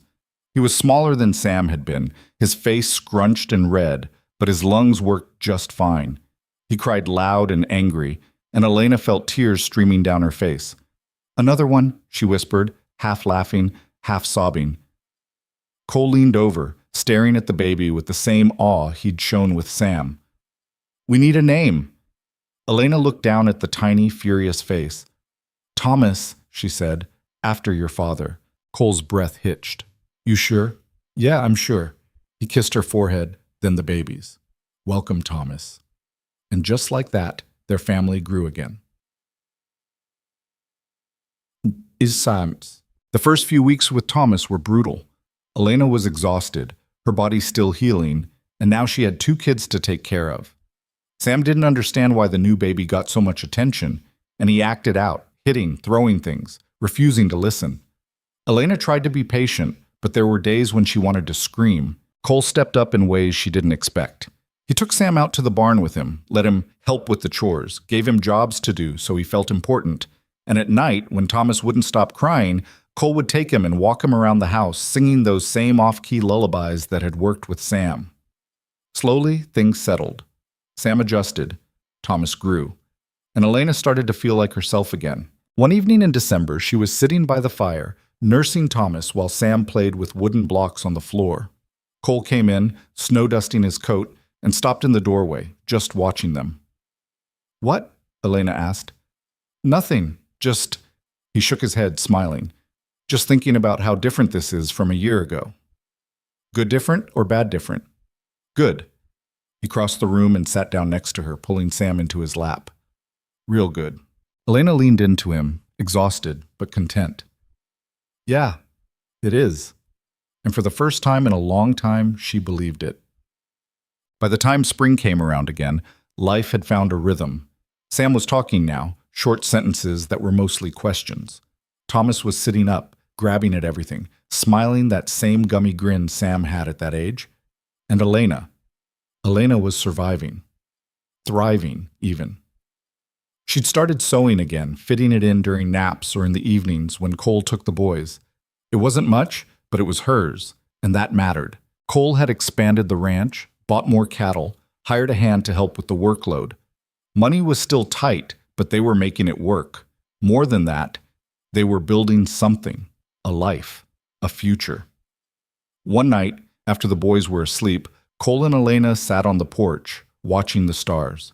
It was quiet, the kind of quiet that felt peaceful instead of heavy. "You ever think about what comes next?" Elena asked. "Like what?" "I don't know. The boys getting older, what kind of men they'll become. If we're doing this right." Cole was quiet for a moment. "I think about it all the time." And I think we're doing all right." He glanced at her. "They're fed, they're safe, they're loved. That's more than a lot of kids get. It doesn't feel like enough sometimes." "It's more than enough." He reached over and took her hand. "Stop worrying so much." "That's not how my brain works." "I know." He squeezed her hand. "But try anyway." Elena smiled despite herself. "All right, I'll try." They sat there a while longer, hand in hand, and Elena let herself imagine the future. Sam and Thomas growing up strong and kind, the ranch thriving, her and Cole still here, still fighting, still choosing each other. It wasn't a perfect picture, but it was theirs. By the time Sam turned 3 and Thomas turned 1, the Mercer Ranch had become something more than just a place to live. It was a home, a real one, the kind Elena had never thought she'd have. There were still hard days, days when the boys fought and the work piled up and Elena felt like she was failing at everything. Days when Cole was short-tempered from exhaustion and they'd snap at each other over nothing. But those days passed, and underneath them was something solid, something that didn't break. Margaret came by one afternoon in late summer, bringing preserves and news from town. She sat at the table watching Elena chase Thomas around the kitchen while Sam helped Cole fix a broken chair leg. "You look happy," Margaret said. Elena paused, Thomas squirming in her arms. "I am." "Good. You deserve it." "I don't know about that." "I do." Margaret stood, gathering her things. "You've built something here, Elena. Something real. Don't take that for granted." "I won't." After Margaret left, Elena stood on the porch, watching the sun sink low over the horizon. Cole came up behind her, wrapping his arms around her waist, and she leaned back into him. "You thinking again?" he asked. "Always." "What about this time?" "About how far we've come." She turned in his arms, looking up at him. "About how I almost gave up, and how glad I am I didn't." Cole's expression softened. "Me too." "I love you," she said quietly. "I love you too."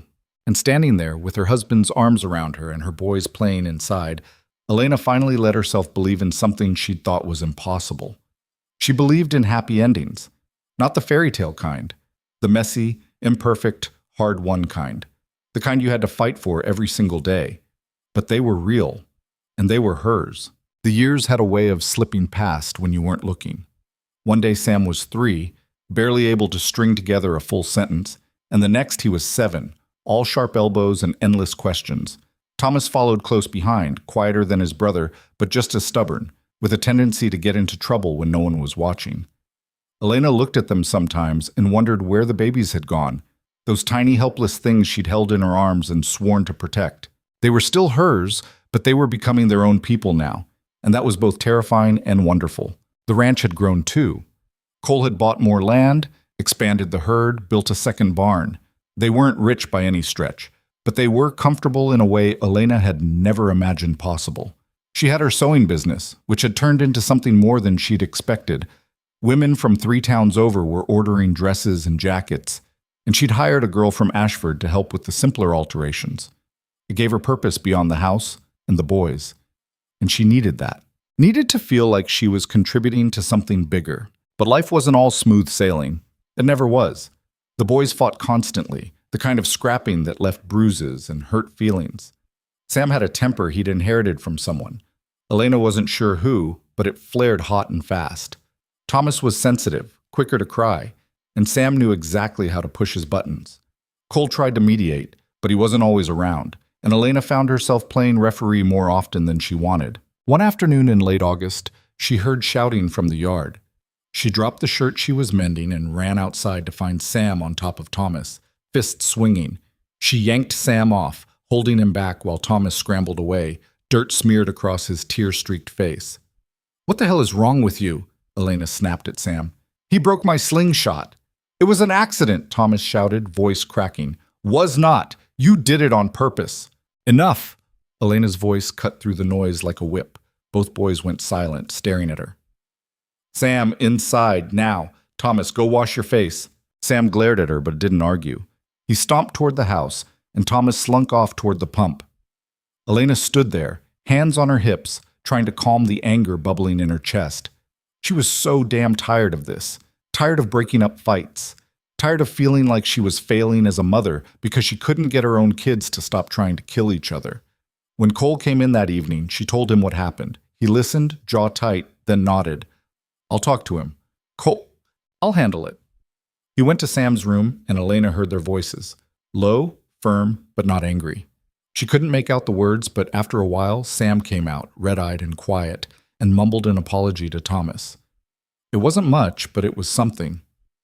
That night, after the boys were asleep, Cole found Elena in the kitchen, staring out the window at the dark. "You all right?" he asked. "I don't know. Maybe." She turned to look at him. "Do you ever feel like we're not doing this right? Like we're missing something?" "Every damn day." She laughed despite herself. "That's not reassuring." "Wasn't trying to be." He leaned against the counter, arms crossed. "But here's the thing. Nobody knows what they're doing. We're all just making it up as we go. And yeah, the boys fight, but they also love each other. You've seen it. I've seen Sam try to strangle Thomas with his own shirt. And I've also seen Sam give Thomas his last piece of bread when he thought no one was looking." Cole shrugged. "They're kids. They're gonna fight. but they're also going to have each other's backs when it matters. That's what we're teaching them. Elena wanted to believe that, wanted to trust that the fights and the tears and the constant chaos were building something stronger underneath. But it was hard to see it when she was in the middle of it. Still, she nodded. All right. TC. By the time Sam turned 10, he'd started working the ranch with Cole, learning how to mend fences and herd cattle and fix things that broke. He was good at it, too, quick to pick things up, eager to prove himself. Cole was proud of him, though he didn't say it often. He showed it instead, in the way he'd let Sam take the lead on certain tasks, in the way he'd clap him on the shoulder and say, "Good work." Thomas, on the other hand, had no interest in ranch work. He liked books, liked drawing, liked sitting by the creek and watching the water flow past. It frustrated Sam to no end, and more than once Elena heard him mutter that his brother was lazy. But Elena saw something different. Thomas wasn't lazy, he was thoughtful. He paid attention to things other people missed, and when he drew, he brought the world to life on paper in a way that took her breath away. One evening, she found him sitting at the table, sketching something. She looked over his shoulder and saw it was a drawing of the ranch, the house, the barn, the fence line, all rendered in careful detail. "That's beautiful," she said. Thomas looked up, startled. "It's not finished." "It's still beautiful." She sat down next to him. "You're really good at this." He ducked his head, embarrassed. "Sam says it's a waste of time. Sam doesn't know everything." "He thinks he does." Elena smiled. "Yeah, well, big brothers are like that. But listen to me. What you're doing here, it matters. Don't let anyone tell you otherwise." Thomas looked at her, and there was something vulnerable in his eyes. "You really think so?" "I know so." He went back to his drawing, and Elena watched him work, feeling a fierce protectiveness rise in her chest. Thomas was different from Sam, and that was okay.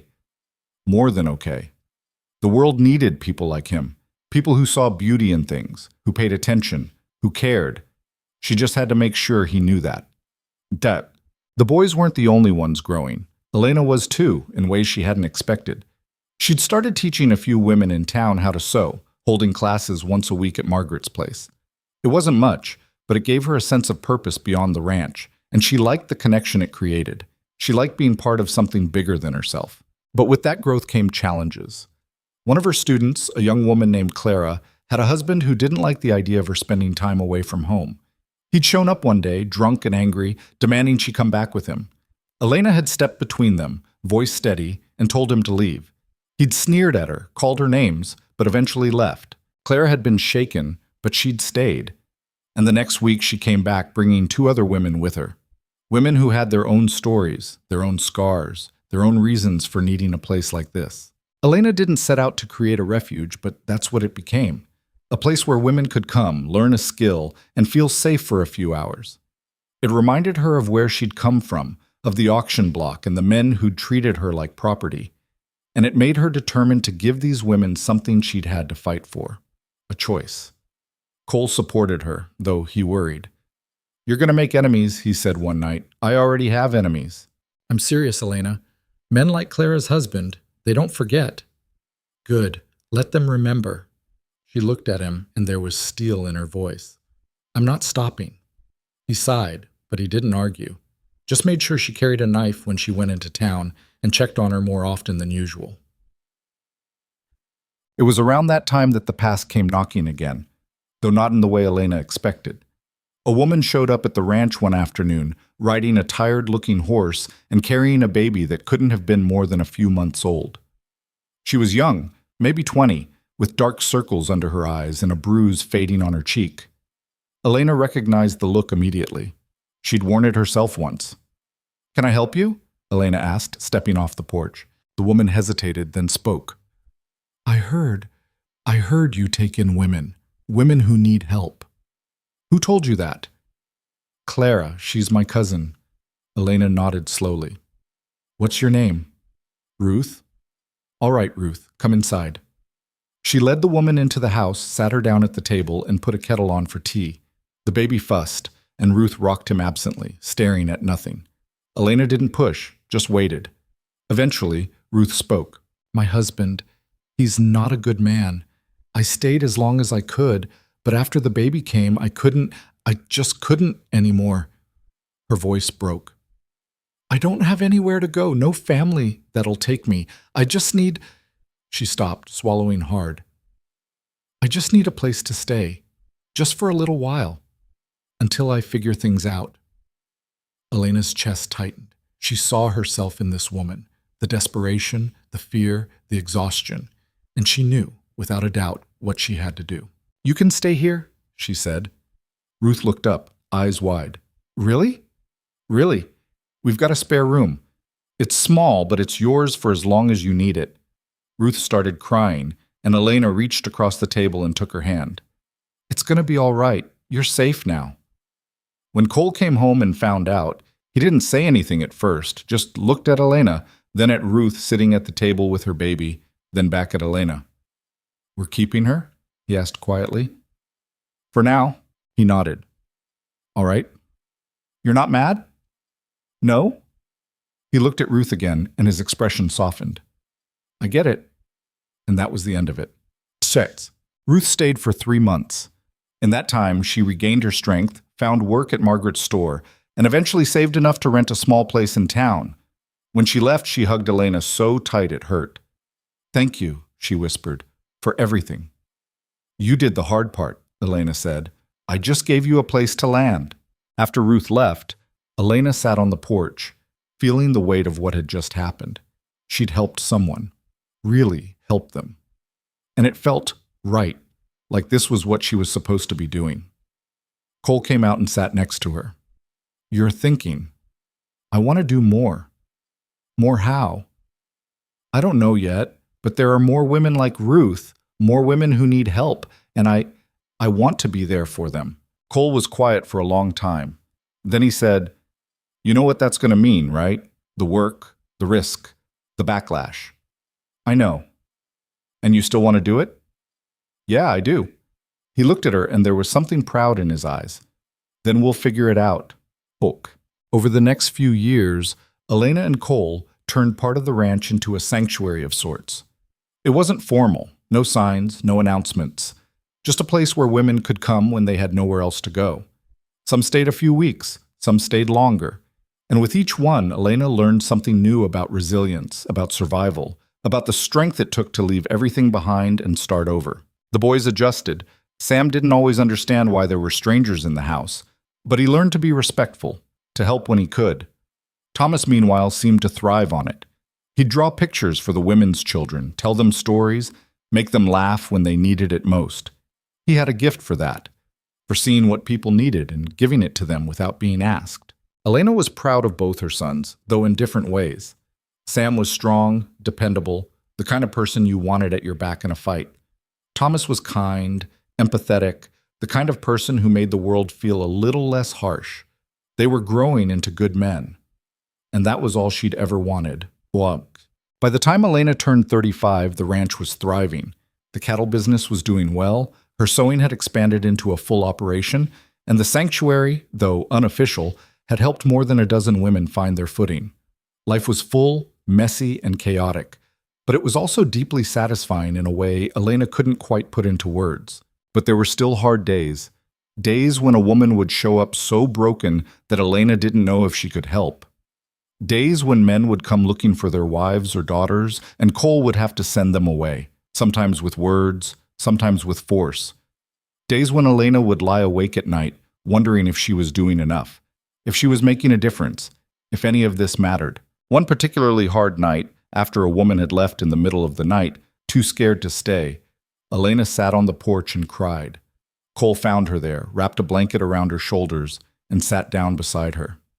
You can't save everyone, he said quietly. I know, but I want to. I know you do. But you're one person, Elena. You're doing what you can. That's enough. It doesn't feel like enough. It never will. He pulled her closer. But that doesn't mean it's not worth doing. She leaned into him, exhausted. How do you always know what to say? I don't. I just say what I think and hope it helps. She smiled despite herself. It does. They sat there in the dark, and Elena let herself feel the weight of it all, the fear, the frustration, the love. And she realized something. She wasn't doing this because she thought she could fix everything. She was doing it because someone had to, because she'd been where these women were, and she knew what it felt like to have nowhere to turn. And if she could be that place for even one person, it was worth it. The boys were teenagers now, Sam 16 and Thomas 13, and the house felt different with them in it. Louder, more chaotic. They bickered constantly, but there was a bond between them that Elena could see even when they were at each other's throats. Sam had grown into his father's build, tall, broad-shouldered, strong. He worked the ranch like he'd been born to it, and Cole trusted him with more responsibility every year. Thomas, meanwhile, had started selling his drawings in town, small sketches of landscapes and animals that people bought for a few cents each. It wasn't much, but it made him happy, and that was what mattered. One evening, Elena found Sam sitting on the porch, staring out at the horizon. She sat down next to him. "You all right?" "Yeah." He didn't look at her. "Just thinking." "About what?" "About leaving." Elena's heart sank. "Leaving?" "Not now, but eventually." He glanced at her. "I want to see what's out there, beyond the ranch, beyond Nebraska." She wanted to tell him no. Wanted to tell him to stay, to build his life here, to never leave. But she knew she couldn't do that. He was his own person now, and he had to make his own choices. "I understand," she said quietly. "You're not mad?" "No. Scared, maybe, but not mad." He looked at her, and there was something vulnerable in his expression. "I don't want to leave you and Pa, but I also don't want to wake up one day and realize I never did anything else." "Then don't go. See the world. And when you're ready, come back." "You think I will?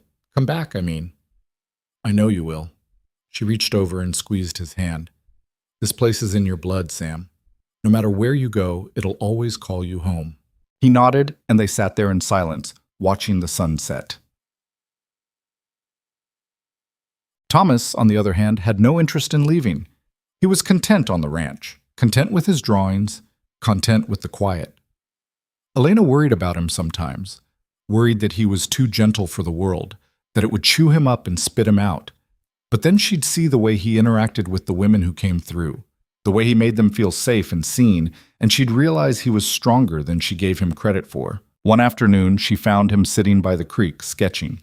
She sat down next to him and looked at the drawing, a woman holding a baby, the lines soft and careful. "That's beautiful," she said. "It's Ruth," he said. "I remember her from when I was a kid." Elena's throat tightened. "You remember that?" "Yeah, I remember a lot of them." He looked at her. "Why do you do it, Ma? Help them, I mean." She thought about it for a long moment. "Because someone helped me once. And because I know what it's like to feel like you're worth nothing. I don't want anyone else to feel that way if I can help it." Thomas nodded slowly. "I think that's good. What you do." "You do?" "Yeah. It matters." Elena felt tears prick her eyes. "Thank you for saying that. I mean it." He went back to his drawing, and Elena watched him, feeling a swell of pride so big it almost hurt. Her boys were good, both of them, and she'd had a hand in that. The years kept passing. Sam left when he was 18, heading west to try his hand at mining, then railroads, then ranching in Montana. He wrote letters when he could, and Elena read them over and over, memorizing every word. Thomas stayed, taking over more of the ranch work as Cole got older, and eventually opened a small shop in town where he sold his drawings and paintings. He married a quiet girl named Annie, and they had 2 children, a boy and a girl. Elena became a grandmother at 52, and it was the strangest, most wonderful thing. She'd look at Thomas's kids and see pieces of herself, pieces of Cole, pieces of the life they'd built. And she'd think, we did it. We made something that lasts. Cole was 60 now, his hair more gray than dark, his body slower but still strong. They still worked the ranch together, still sat on the porch in the evenings, still found reasons to laugh. And when Elena looked at him, she didn't see the hard, distant man who'd bought her off an auction block all those years ago. She saw her partner, her best friend, the man who'd chosen her every single day, even when it was hard. One night, after Thomas and his family had gone home, Elena and Cole sat by the fire. The house was quiet, and Elena felt a rare sense of peace settle over her. "You ever think about how different things could have been?" she asked. "All the time." And? "And I'm glad they're not." He looked at her. "I'm glad I bought you that night. Glad you stayed. Glad for all of it." Elena felt her eyes well up. "Me too." They sat there in silence, and Elena thought about the woman she'd been, broken, scared, convinced she'd never amount to anything. And then she thought about the woman she'd become, strong, capable, loved. It hadn't been easy. Nothing worth having ever was. But she'd fought for it, and she'd won. Sam came home when Elena was 58. He'd been gone for 10 years, and when he rode up the drive, older and weathered but still unmistakably her son, she ran to him and hugged him so tight he laughed. "I'm back, Ma. For good this time." "You mean it?" "Yeah. I've seen enough. I want to be here. With you and Pa. With Thomas. And the kids." Elena cried, and Sam held her, and Cole came out and clapped him on the back, grinning wider than she'd seen in years. That night they had a big dinner, Thomas and Annie and the kids, Sam, Margaret, who was 80 now and still spry as ever. They ate and laughed and told stories, and Elena looked around the table and felt a kind of fullness she'd never known was possible. This was her family, the one she'd built from nothing, the one she'd fought for, bled for, cried for. And it was everything. But Elena died at 73, peacefully in her sleep. Cole went 2 years later, buried next to her on the hill overlooking the ranch. The boys took over after that, Sam running the cattle operation, Thomas managing the land. And the sanctuary Elena had started continued, run by women who'd once been helped by it, who wanted to pay it forward. Her legacy wasn't in the land or the house or the money. It was in the lives she'd touched, the women she'd helped, the sons she'd raised, the love she'd built from the ruins of her old life. She'd been bought for $50 on a cold October night, but she'd become priceless. And here's the thing about stories like Elena's. They're not rare. Not really. All over the world, every single day, there are people who start with nothing and build something, who take the hand they're dealt and play it as best they can, who survive when the odds say they shouldn't. Elena's story wasn't special because it was unique. It was special because it was true. Because it showed what's possible when you refuse to give up, when you choose to believe in second chances, in the power of kindness, in the strength it takes to build a life from scratch. She didn't start as a hero. She started as a survivor. But by the end, she'd become both. And that's the lesson. That's what matters. You don't have to be perfect. You don't have to have it all figured out. You just have to keep going, keep fighting, keep choosing love and hope and the belief that tomorrow can be better than today. Because it can be. Elena proved that. And if she could do it, so can you. That's the story. That's the truth. And it's worth remembering.